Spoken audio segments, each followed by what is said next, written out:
The French Revolution of 1848, the fall of the monarchy. Welcome back to TimeFrame. Today, we are diving into one of the most tumultuous periods in French history, the French Revolution of 1848. This event marked a dramatic turning point, leading to the fall of the July Monarchy and the rise of the Second Republic. So let's explore how this revolution unfolded and its impact on France and beyond. The year was 1848, and France was simmering with discontent.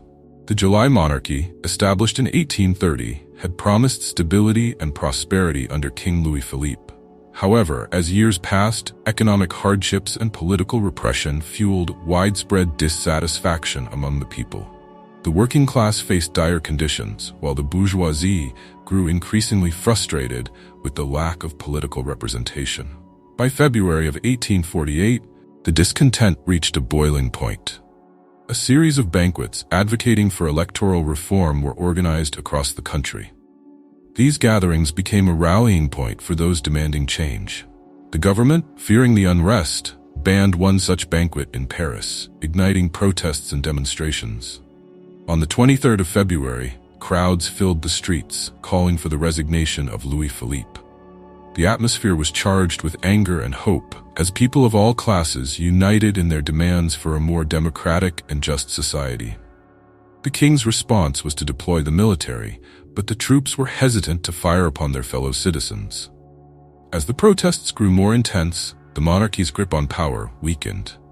By the 24th of February, Louis-Philippe abdicated the throne and fled to England. His departure marked the official end of the July Monarchy and sent shockwaves throughout Europe. In the wake of the monarchy's fall, a provisional government was established. This new government was a mix of moderate Republicans and socialists, each with their vision for France's future. They called for universal male suffrage and the establishment of a second republic. However, the coalition soon faced significant challenges as differing ideologies clashed.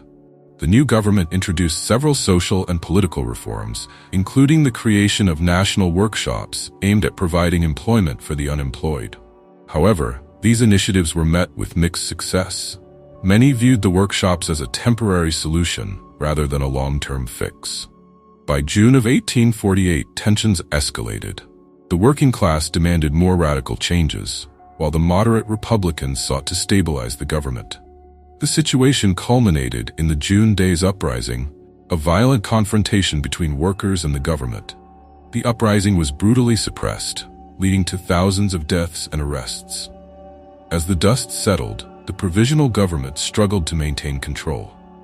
In December of 1848, Louis-Napoleon Bonaparte, the nephew of the famous Napoleon Bonaparte, was elected president.